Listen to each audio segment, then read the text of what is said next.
After they get the over Jar Jar Binks, they realize, okay, the rest of it's not that bad.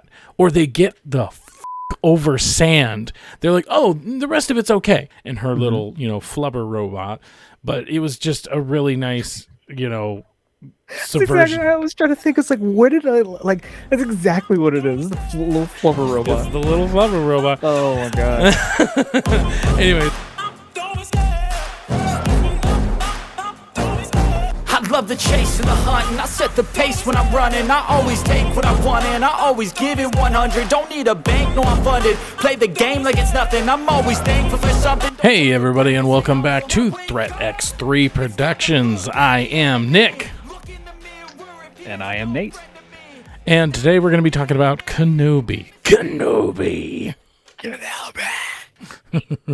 Episode 1 more specifically because, we're gonna take it slow. No other reason than that. So what did you think about episode 1? 100% see the Old Man Logan vibes that they were kind of talking about beforehand. 100% seeing him kind of wallowing in his failure, but not in such an egregious feeling way as like Luke's did from The Last Jedi.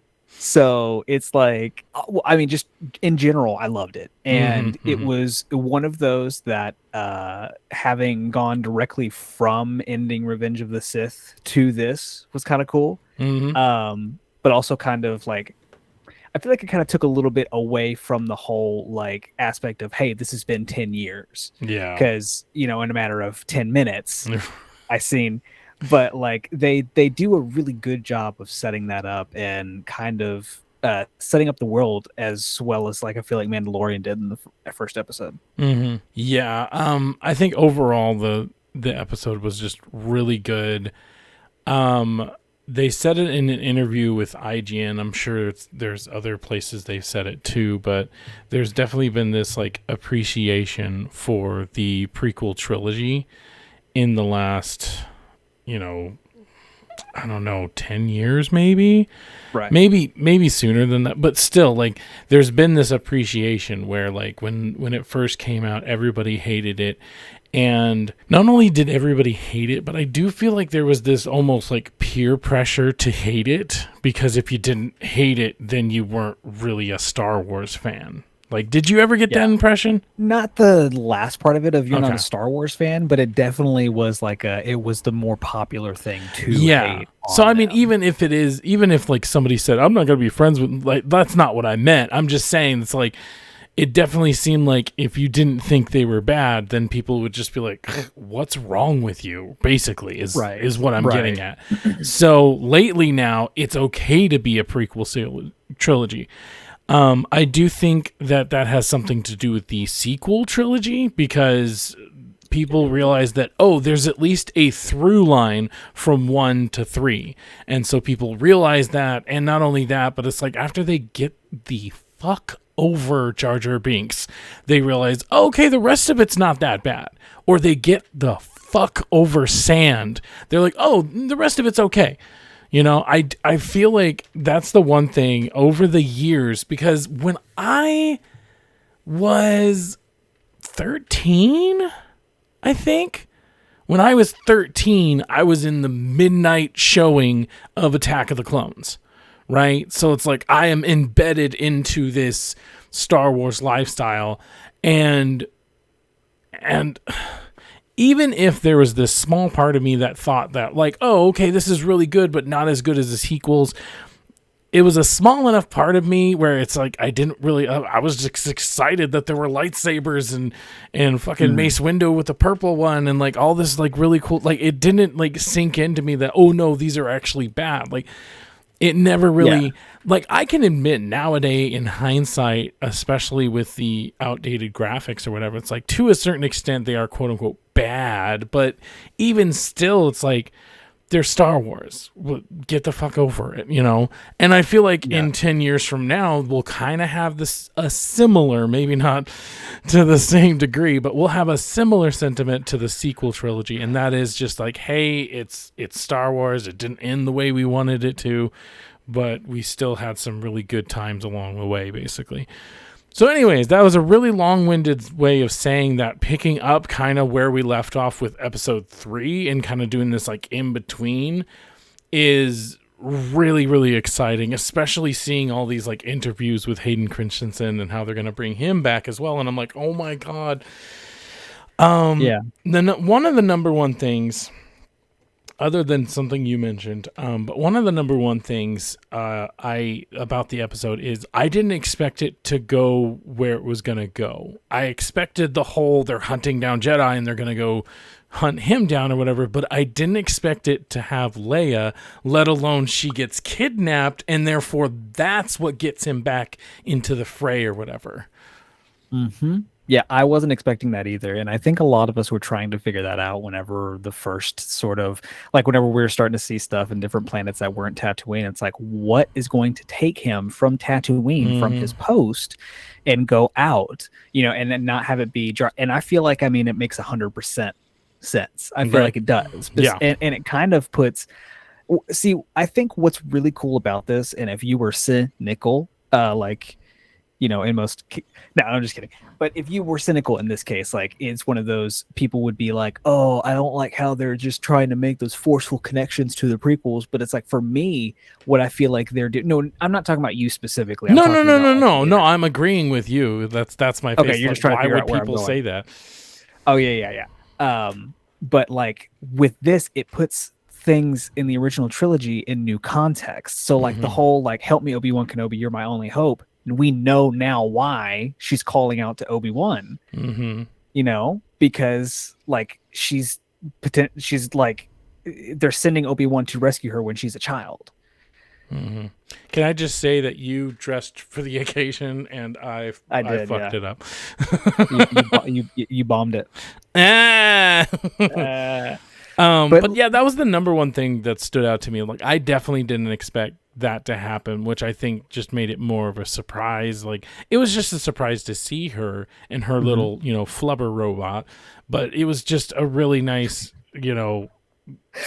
Exactly, I was trying to think. It's like, what did I like? That's exactly what it is. The little flubber robot. It's the little flubber robot. Oh my god. Anyways, but yeah, like the kind of subversion of expectations, because we were kind of expecting him to like at the least what we were expecting. I don't know about you, but like what we were expecting was they got too close to him, so he had to go away to like make the trail go away. And that's kind of what I was expecting him to get him back into the fray, is like, oh crap, they're here. I need to go somewhere else and get them off my trail or something. That's kind of what I was expecting. But the fact that like, Leia gets freaking kidnapped, and it's like, and like you were saying, like, it just makes sense because at least the scenes with the family, Organa family, they were definitely making it seem like Leia's origin was kind of a secret. Obviously the cousin was wise to the fact that she's not a quote unquote real Organa or whatever, but I do feel like they were keeping it a secret that she even exists outside of like her duties or whatever, so that they don't have questions raised, basically. And so then when she does get kidnapped, it's like, well, we could ask for help, right? We could ask everybody for help, but then they'd be like, wait, when did you have a kid? When were you pregnant? When did this happen? Like, wait, why, who is she really? Oh, she's force sensitive, and like go down that whole rabbit hole. So it's like they couldn't ask for help because then they couldn't basically reveal what Leia was. Yeah. So like you said, it makes sense that, okay, like we have to go a different route. And it's like, are they going to trust Mando? Are they going to trust Din Djarin to like, some scum of the earth kind of villain character to go and save their daughter? Or are they going to trust somebody that they know and they at least know he's honorable or whatever? Going back to two things I want to shout out in regards to the whole Leia thing. For one, shout out to that little girl, because good Lord. And I'm hoping that it's going to become more apparent if we do see more of her throughout the series, which I feel like we will. Like just spot on how she was able to take on Carrie And it felt like that actually was Leia. Second shout out is she wasn't just kidnapped. She was fucking kidnapped by Flea of the Red Hot Chili Peppers. I don't know if you paid attention to that, but I was sitting here, I was like, what is that Flea? So, I mean, in a quote, I guess in a more cynical side, this was kind of similar to the whole Bill Burr thing when we saw him the first time in Mandalorian. Yeah. It did kind of take me out a little bit. I'm like, why is fucking Flea kidnapping like Princess Leia? Right. But seeing how it's set up and then seeing basically that first interaction of Obi-Wan being like, that's not me anymore. Like kind of being like, you know, I'm trying to survive and be like, I can't, no, I'm not doing, I'm Ben, you know, it was cool to kind of see. It's also very interesting, and I feel like accidental that we have a case study between how it should be done, like with how we got Luke in The Last Jedi versus how we're getting Obi-Wan. Yeah, and that was the other point I was going to bring up, but go on.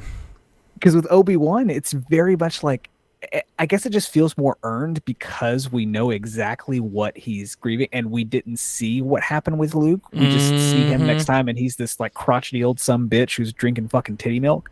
Right. But like, it's just kind of crazy how in one episode, I'm already buying his like straight up isolation. What's the word I'm looking for? What did Yoda say that he had to do? He had to his exile, like seeing a Jedi in exile, but also with this tension of this Order 66 time period, where I feel like this is going to be the stepping off point for the next phase in the Star Wars universe. I feel like this Order 66 timeline, because we've already gotten it in parts with Bad Batch, like there's a lot of story that I feel like can be told. And there's also Jedi Survivor. So Jedi Survivor, fun fact real quick, is actually going to be taking place in the same time period, quote unquote, that Obi Wan Kenobi is. Survivor takes place 5 years after Fallen Order, which takes place 5 years after Revenge of the Sith. Nice. So yeah, touching on what you were... see Cal? Hold on. Sorry. Touching on what you were talking about the contrast between Luke and Obi-Wan, like you said, it's much more earned because I think what definitely took everybody by surprise is that Luke was proven right. There was good in his father. Luke and, for all intents and purposes, the galaxy won. They won the day. There was celebration everywhere. And so for him to go to the outright optimist that no, there is good in my father, to oh my god, there's this tiny chance that he might, and then I have this fleeting moment where I turn on my lightsaber. It maybe it would have been different if he just never turned on his lightsaber, right? I would like an edit where he never turns on his lightsaber, but Ben still wakes up and sees him and he freaks out, right? Yeah, because that would have been more believable. But the fact that he even turns on the lightsaber and essentially, even for a second, like that's not our Luke, you know? And on the same side, it makes so much more sense with Obi-Wan because they lost. So what everything that he believed in, as far as the Republic, but moreover Jedi, everything that he believed in, everything that he cared about is now gone. You know, other than Yoda, like how many other Jedi made it out of there, right? And so like it just makes sense. It makes so much more sense, and it goes along with the character, because obviously then the next time we do see him is in, you know, A New Hope, and he is very much just this kind of crotchety old man or whatever. So it just, here's him at his high, episodes 1, 2, and 3, and then everything goes to shit, and he failed because he didn't just fail the galaxy, he failed like his best friend. He should have been there for him. He, not only that, but like, it's kind of, this is dark, but it's kind of like when you witness somebody, or maybe not witness, but somebody commits suicide, and you sit there and you beat yourself up. How did I not see the signs? And so that's essentially what is going through Obi-Wan's head, is that how did I not see what was building in him? I should have done more. And that kind of survivor's guilt, because here's the thing. Do we even know that he knows that Darth Vader is alive? Like, is that established? That was going to be my question to you, because well, first off, it's not established. But after watching Revenge of the Sith, like, and finishing it, as he's walking away, I'm sitting here going, does he think he's dead, or does he think he's alive? How would he not think he's dead? He's getting burnt alive by lava. He cut off on all of his limbs. Yeah, so all but like, he has that one arm to try to get himself up the freaking hill. That's it. Yeah. So he's grieving his friend, he's grieving his mentor, he's grieving the fucking galaxy. He let down the galaxy by not seeing this before it came, and just, well, not only that, but then the government itself, we're going into deep state territory. Are you ready? But the government itself, this is the government that he helped get into power. He helped them get into power, and he trusted them enough to go and help build a clone army. And then he spent years and years, according to, the Clone Wars series, years and years alongside these people.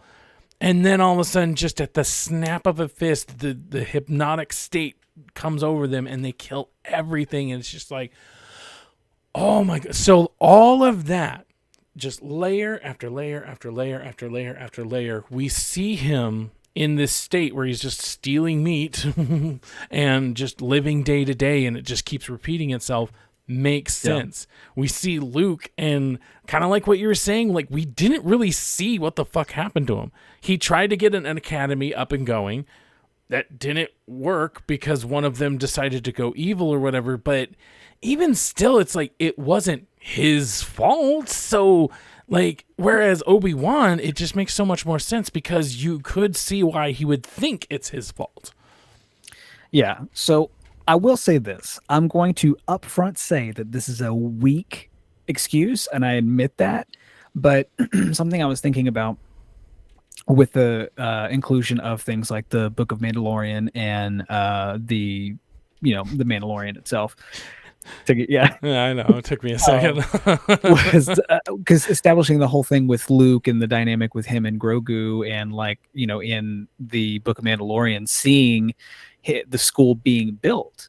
So with and I have a feeling, because we're going to stay in that time period for a little bit, we'll see Luke more, and hopefully along in the Ahsoka series. But, like, at this point in time, we're kind of seeing the hubris in Luke building up. He is the greatest Jedi in the universe at this point. He is taking it upon himself to try and rebuild the school to the way he knows, but he doesn't realize at that point in time that the Jedi way is faulty. And so, like, I feel like that's why we see Grogu say no whenever Luke gives him those two options. And so it's one of those, when you add that context and what they're probably going to do with what we end up seeing with Luke on Ahch-To, whatever, in The Last Jedi, it's kind of one of those, it does make sense, sort of, him acting the way he does, because basically he put the galaxy on his shoulders about, like, shepherding this new Jedi Order, and because of one small mistake that he made, one lapse on the dark side, he caused the entirety of the Jedi structure to fail again, Snoke to rise, and Kylo, the grandson of Darth Vader, one of the most powerful Force beings of all time. And so it is all his fault. So he does kind of have a reason, but again, we only figured that out 4 years later, after we originally got the first interaction of seeing him in The Last Jedi. Very true. So, what Obi-Wan is doing right now for the original trilogy, like I was talking about before, adding cooler contextual material to it, so are the other TV shows. Very true, yeah. But, it's kind of one of those, again, it goes back to Obi Wan Kenobi is a definitely better example of seeing that. And I mean, you worded it perfectly with everything that's going on. The betrayal he had of his friends the timeline, because I looked it up last night, was about 3 or 4 years. So it's a good amount of time. In between episode 2 and Revenge of the Sith, is 3 to 4 years. And especially with one thing I will say, my partner and I, we were doing basically the Clone Wars watch along leading up to Revenge of the Sith with Obi Wan Kenobi, and in the later seasons where you really get to know a few of the clones, when we started Revenge of the Sith, basically the way did you finish season 7 of Clone Wars? No.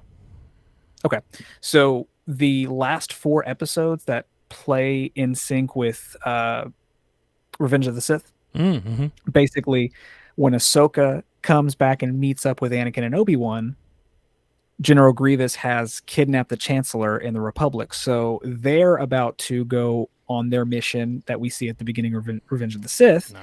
And then in the next episode, Ahsoka and them go on their mission to Mandalore. And so that's how it plays out. So we watched that episode and then paused it after that, started Revenge of the Sith. But the long point I'm getting to is in that battle, one of the things that Obi-Wan says is like, Oddball, are you there? Talking about one of the clones. And Oddball was one of the clones that we had met in the Clone Wars, who was a reoccurring character. Nice. And so it's just kind of like, it kind of all bleeds in together and really just makes you feel like you're a part of Star Wars. So like, I am super excited to see what Obi-Wan is going to do with these next 5 episodes. As far as, you know, we've already seen The Mandalorian, the Book of Mandalorian, all of that build on Star Wars and basically go repairing what we've gotten with the sequel trilogy. Where is Obi-Wan going to stand with the rest of them? Yeah, definitely. Hopefully on the high ground. Hopefully. Yeah, right. Even though I love how like he talks about the high ground, but episode 1 he cuts Darth Maul in half after literally dangling from somewhere. But hey, you know, whatever. And that's when he realized he needed to have the high ground. After all, it was Darth Maul's hubris that was his downfall.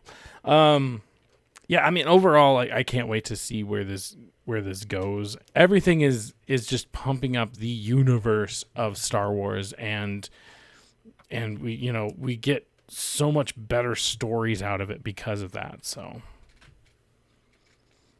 Yeah, with what's going on with the slate and especially what they've shown at Celebration, like I'm really curious to see what this next generation of Star Wars is going to look like. And we're already starting to see them sort of differentiate with things like Andor and some of the other projects coming out. Right. Yeah, and things we don't know anything about, like this whole Skeleton Crew show that's being made by John Watts, director of the No Way Home or Homecoming trilogy, starring Jude Law also. So that's a thing. We also have the Taika Waititi project coming up. But I totally forgot about Taika Waititi. But the thing that's really cool that I'm the most interested in is Andor, because they have said and kind of used this as a big talking point that this is going to be the first out of their newer projects that's not using the volume stage for the most part. It's not using it? It's not. A lot of the stuff that they're going to be doing for Andor is on site. Like they're doing on site filming. Okay. And so that's comforting. It's gonna that means they feel like they have enough money that they don't, because I would imagine using the volumetric stage or whatever the heck it's called, it saves a lot of money on sets, right? Yeah, it does. Yeah. It definitely does.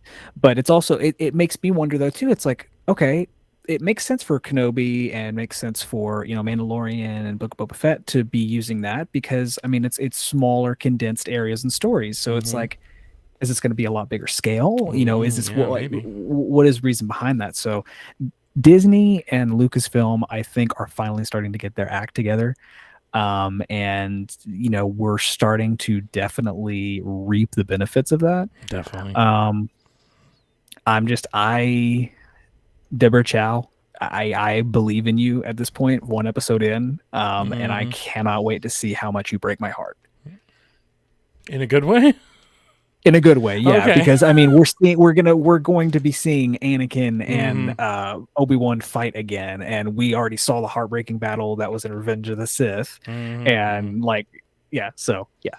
Yes, very, very, very interesting. Stomp on me. Oh God. All right, thank you guys so much for joining us today. What is your thoughts on Obi-Wan so far? Come back and see our thoughts on episodes 2 and so on when we get around to watching them. Also, stick around for more video game stuff and everything. I was Nick. And I was Nate. And you guys have a good day.